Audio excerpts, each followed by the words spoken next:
इन्हों सोच लो कलजा पाट जाएगा इसका काल का।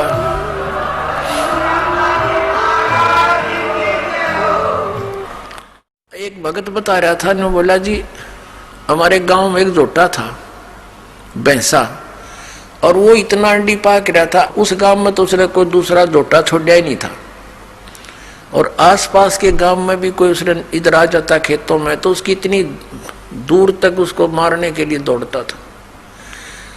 एक बार हमारा तालाब खुदवा रखा था, जोड़ गांव का तालाब खुदवा रखा था, गहरे गड्ढे कर देते हैं कि वर्षा होगी तो जल घना स्टॉक हो जाएगा इस उद्देश्य से,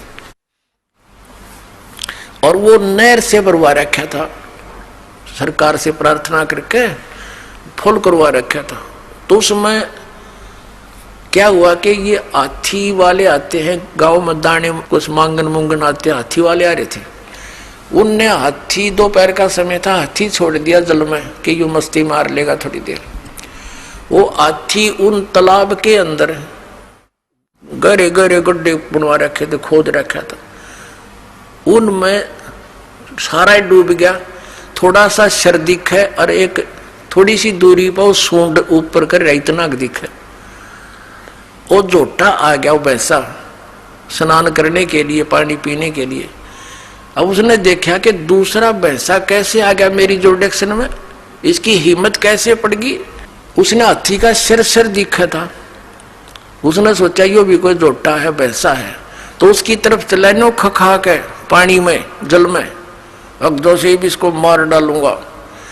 अब हाथी ने देखा कि इसने आ लड़ते निकट सी, वो हाथी खड़ा हो गया, वो सारा बाहर निकला, वो जोटे ने देखा उसका कलजा पाट गया, इतना स्पीड तो भाग गया, नो क्या था नो मुंह बा लिया, और हमारी 3 किलोमीटर सीमा है गांव की, उससे पार जाकर उसने पीछे मुड़कर देखा।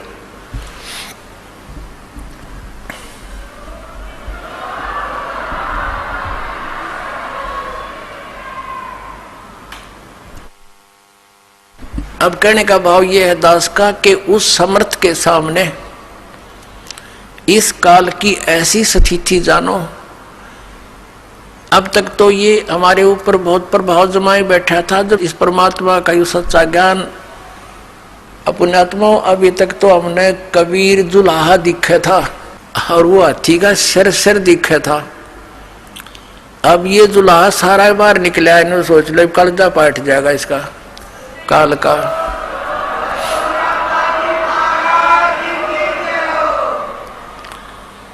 अब ये परमात्मा कति प्रत्यक्ष हो गया आपके सामने, ये अज्ञान रूपी जोटा ही भाग जाएगा यहां से। और ज्ञान सब ज्ञानड़ी कबीर ज्ञान सो ज्ञान, जैसे गोला तोब का भाई करता चल मैदान। ये तोब का गोला, ये तत्व ज्ञान मालिक का दिया जो दास सुना रहा।